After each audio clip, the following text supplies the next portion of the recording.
chaque fois que nous parlons de l'Algérie et du Maroc, nous avons été forcés ces dernières années de parler uniquement de la division. Mais nous n'avons jamais assez parlé de ce qui unit les Algériens et les Marocains. Un réalisateur marocain qui vient de réaliser un film documentaire quand l'indépendance de l'Algérie était une cause marocaine. Il faut qu'on sache, que les gens sachent que le Maroc a accueilli sur son territoire des moments de libération, beaucoup de moments de libération africaine. L'Angola, le Cap-Vert, le Mozambique, aussi les résistants algériens. C'était pas seulement accueillir les Algériens, les résistants algériens, mais c'était plutôt une cause marocaine. Ton film fait bien de commencer par depuis la colonisation française en Algérie, depuis 1830 et la révolte de l'émir Abdelkader. L'émir Abdelkader a été accueilli sur le territoire marocain. Le Maroc n'avait pas cessé de le soutenir, la cavalerie, les chevaux. Après, il y a eu la guerre d'indépendance, la fameuse guerre d'indépendance de l'Algérie, 1954-1962. Beaucoup d'Algériennes et d'Algériens, par exemple, ils oublient que les services secrets algériens, l'ancêtre des services secrets algériens, le MALG, est né à Oujda,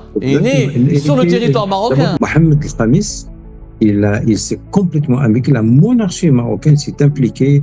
Par exemple, on peut citer qu'il y a eu une fabrique d'armes à Casablanca destinée aux résistants algériens. Des camps d'entraînement un peu partout dans le royaume.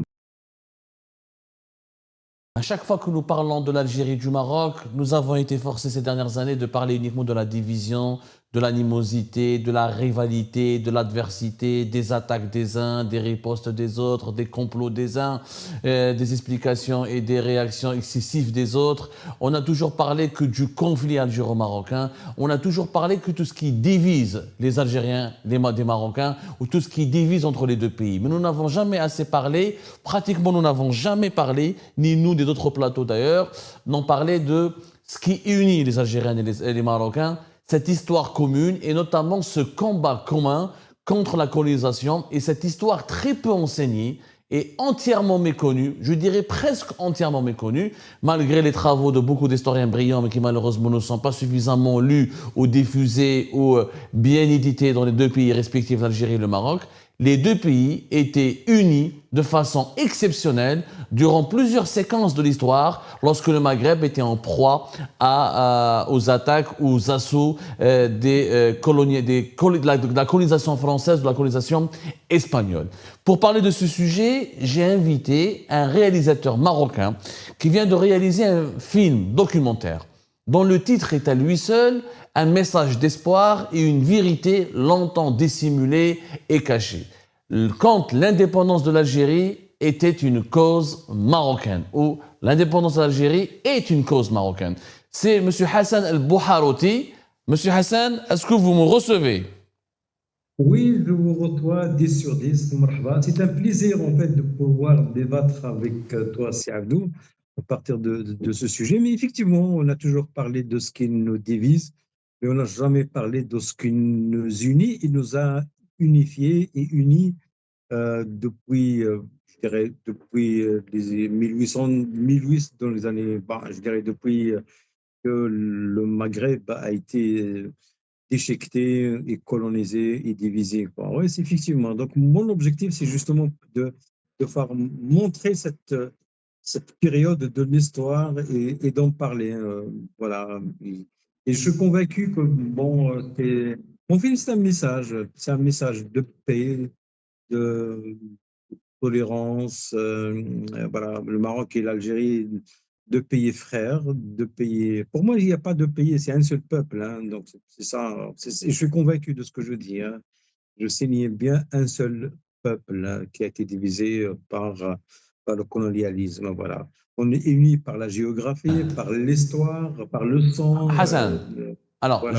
justement, on va se tutoyer comme j'essaie de faire avec nos invités pour établir une certaine, pour détendre le climat, une certaine joie de vivre, un certain enthousiasme, parce que nous parlons souvent malheureusement de thématiques très, très lourdes et très sinistres lorsque deux pays voisins frères qui ont une histoire commune, une religion commune, des origines ethniques communes et une géographie commune et qui s'entretuent et s'entre-déchirent comme ça depuis des décennies, c'est comme un sujet sinistre. Alors moi j'ai commencé à voir ton film documentaire, Indépendance de l'Algérie, une cause marocaine. Il a été présenté, je crois, tout récemment à un festival national marocain établi à Tanger.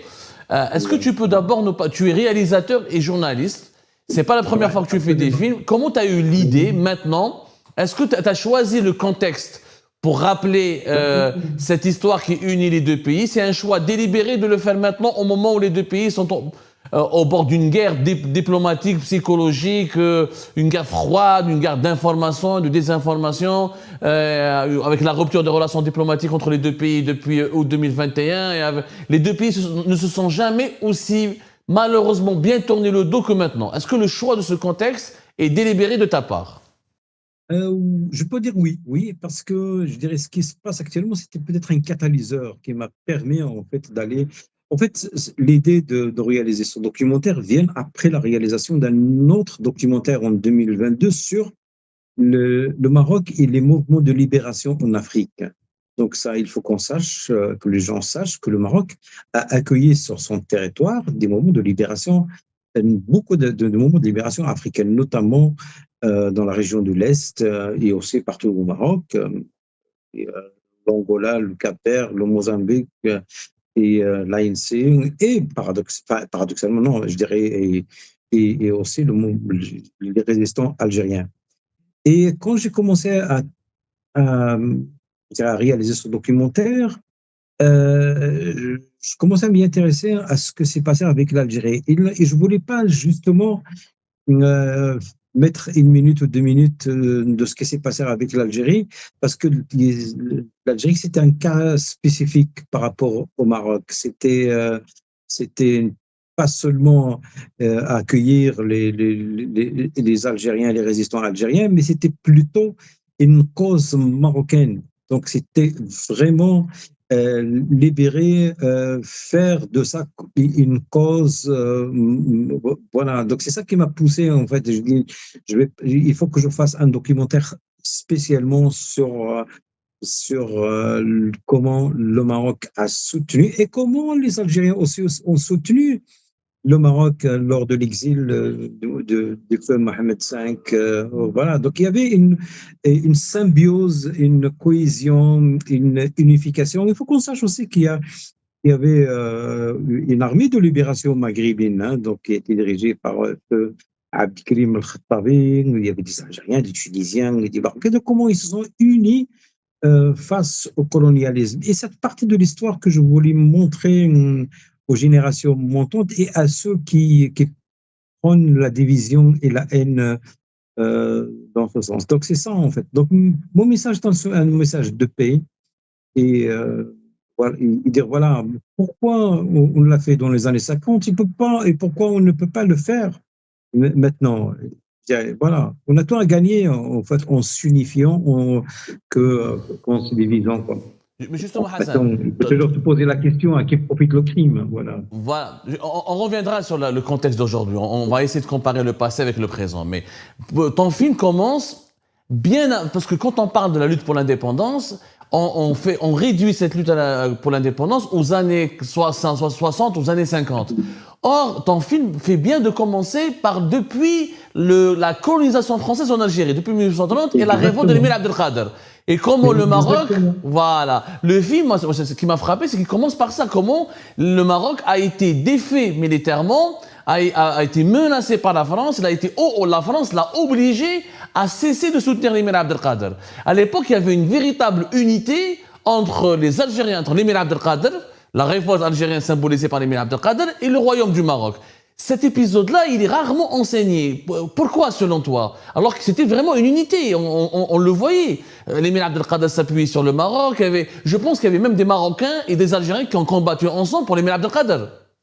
Absolument. L'émir Abdelkader a été accueilli sur le territoire marocain et la France a imposé une guerre au Maroc lorsqu'on appelle la bataille d'Isli, où le Maroc a été défi, mais c'est-à-dire non seulement défi, mais il s'est effondré face à la puissance militaire française. Et malgré tout, on lui a imposé les conditions.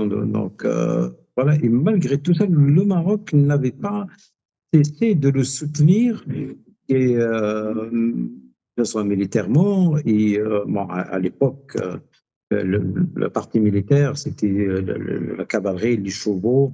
Donc, mais le Maroc n'a.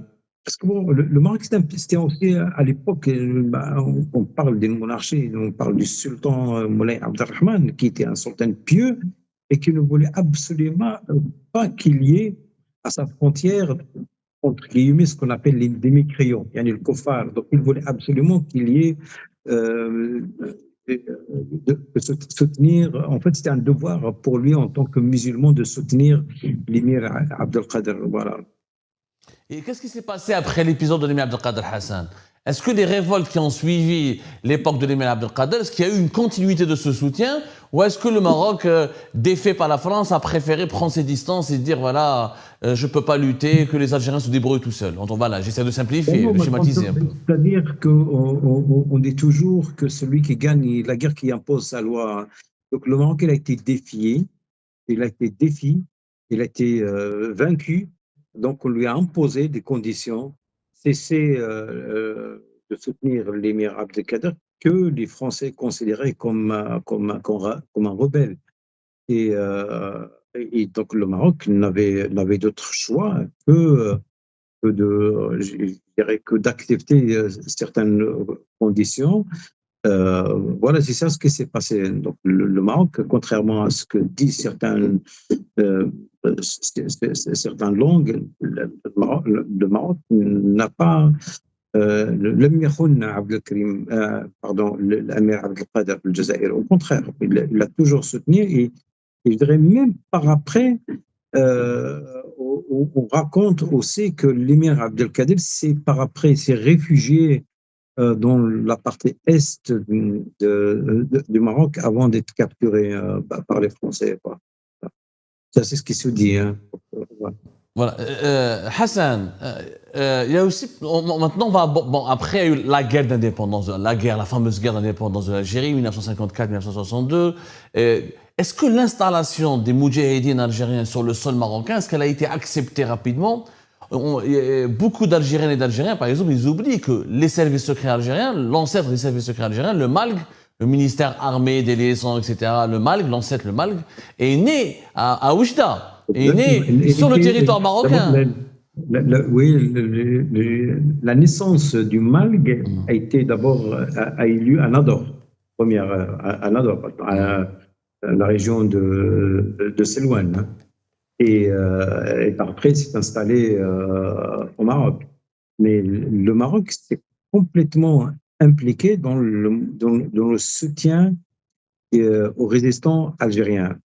On se rappelle que la région d'Oujda, c'était la 5e wilaya, c'était le 5e wilaya où il y a eu le QG de l'armée de libération nationale et des résistants algériens. Mohamed El Khamis, il s'est complètement impliqué, la monarchie marocaine s'est impliquée à soutenir la résistance algérienne. Donc, et il y avait aussi beaucoup de Marocains, du RIF notamment, qui se sont portés volontaires pour la résistance algérienne. Donc, voilà, Boumediene, par exemple, a eu son QG, la région de Nador, et puis à la région d'Oujda, et puis Ben Bella, et Boudiaf, voilà. Donc, tous ont eu et à l'époque, et l'armée de libération nationale marocaine, qui est la force armée royale, ont porté un soutien considérable. Par exemple, on peut citer qu'il y a eu une fabrique d'armes à Casablanca destinée aux résistants algériens. Il y avait une fabrique d'armes. Il y a eu aussi des camps d'entraînement un peu partout dans le royaume, même à Tanger. Il y avait à Kénitra, à Casablanca, il y avait partout des camps d'entraînement militaires destinés aux Algériens.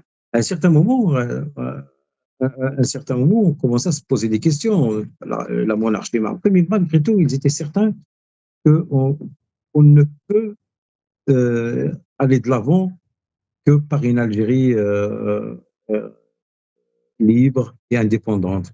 Voilà, c'est ça ce que les gens oublient.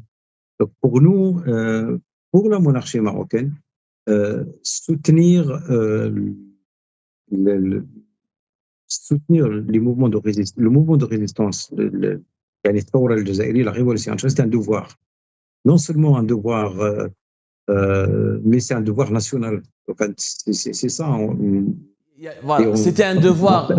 Je m'excuse, Hassan, de t'interrompre. Alors, il y a certains esprits tordus, on va dire, qui aiment les polémiques, etc. Ils disent que non. Ils disent que Mohamed V n'a pas soutenu la résistance algérienne gratuitement, qu'il espérait, qu'il a instrumentalisé la résistance algérienne. Est-ce que c'était un soutien intéressé ou c'était un soutien sincère, vraiment, parce que c'est un peuple frère, c'est un peuple voisin, etc. Ou est-ce que c'était un soutien pour mettre la pression sur la France et accélérer l'indépendance du Maroc? Est-ce que vraiment c'était un soutien sincère? Non, il faut juste qu'on se rappelle une chose, que Mohamed Khamis, c'était un homme d'abord convaincu et croyant. Convaincant du projet de l'Afrique, pas seulement de l'Algérie. Donc c'était un Africain convaincu. Et puis, par rapport à l'Algérie, pour lui, c'est la libération inconditionnelle de l'Algérie par du joug colonial. D'ailleurs, les Français ont tout mis, ont tout fait, ont fait des pressions sur Mohamed V pour qu'il arrête le soutien et qu'il lui donne, il lui remette la partie est de, je dirais, Bachar, Tindouf et tout ça. Et Mohamed V a refusé en disant ça, ce sont des négociations qu'on allait avoir après l'indépendance de l'Algérie. C'est ça en fait. Donc pour moi, d'après mes recherches, Mohamed V faisait ça parce que c'était un musulman, c'est un croyant, donc c'est un devoir de musulman face à un musulman qui est opprimé par le colonialisme et par la France. Donc je ne crois pas que Mohamed V voulait jouer dans ce jeu en disant voilà, je vais le faire, mais je dois avoir quelque chose en contrepartie. Je ne crois pas. Enfin, c'est mon analyse personnelle. Hassan, la population marocaine, notamment de l'oriental, la population des régions frontalières, les Oujda, les Berkane, Nador, etc., elles avaient adhéré au soutien rapidement, au soutien à la révolution algérienne. Il n'y a pas eu des hésitations, il n'y a pas eu, on va subir les représailles de la France, etc. Les Moudjahidines, les Algériens, les résistants algériens étaient accueillis comme s'ils étaient chez eux. Il y avait vraiment une fraternité, un accueil fraternel et un soutien fraternel. Pas seulement un soutien fraternel, mais les Algériens qui étaient, parce qu'on se rappelle qu'il y avait des réfugiés algériens au Maroc quand il y a eu la guerre. Hein. Il y a eu, par exemple, la ville, c'est un quartier d'Oujda où il y avait plus d'Algériens que de Marocains. Mais il y a eu un journaliste américain qui voulait faire un reportage sur les réfugiés algériens au Maroc. Mais quand il est arrivé au Maroc, il a commencé à chercher, il croyait qu'il allait y avoir des tentes du HCR, mais il voyait aucune trace de tente. Il s'est dit, mais où sont les Algériens? Il dit, mais les Algériens, ils sont chez les Marocains, ils sont accueillis à l'intérieur des maisons chez les Marocains. Donc pour lui, et puis il y a eu dernièrement, quand je commençais à tourner mon film à Oujda, donc, je suis parti dans une famille qui a accueilli des Algériens. Ils m'ont dit, mais le type, il me racontait que moi, c'est seulement quand j'ai grandi et seulement quand ils sont partis après l'indépendance, les Algériens, que j'ai découvert qu'ils sont des Algériens. Et pour lui, ce sont des Marocains. Donc, il n'y a eu pas celui-là, c'est algérien, celui-là, c'est un Marocain. Non, ils étaient complètement intégrés. Donc, il y avait des commerçants, il y avait des gens qui travaillaient, donc il y avait des étudiants, donc ils sont vraiment insérés dans la société. Donc il n'y avait pas de différence. Voilà. Donc la population marocaine, elle était complète. Je me rappelle moi-même, Et ma mère, Allah yarhamha, ils m'ont raconté que mon père, qui a travaillé en Algérie, à Madagascar, avant de débarquer en Belgique, et il me racontait que il n'y avait pas de, je dirais, de différence entre celui-là c'est un Algérien, celui-là c'est un Marocain. Non, on est tous je dirais, on va pas faire une différence, celui-là c'est un Marocain, celui-là c'est un Algérien. Non, tous la même population, tous des Marocains et tous des Algériens. Et ben voilà, c'est la fin de cette vidéo. Je vous remercie toutes et tous, comme d'habitude, pour avoir suivi la vidéo jusqu'à la fin. N'oubliez pas de nous laisser vos commentaires et vos réactions sur le sujet de cette vidéo et de partager le contenu si ça vous intéresse. Et je tiens toujours à remercier nos abonnés et les personnes qui réagissent de façon régulière sur nos vidéos et qui nous suivent et qui nous laissent des commentaires. Donc, merci beaucoup pour votre dynamisme et pour votre sens de partage et de discussion. Donc voilà, sans vous, ce contenu n'a pas vraiment de valeur sans cette communauté qui ne cesse de s'accroître. Donc merci beaucoup et à la prochaine dans une nouvelle vidéo. Au revoir.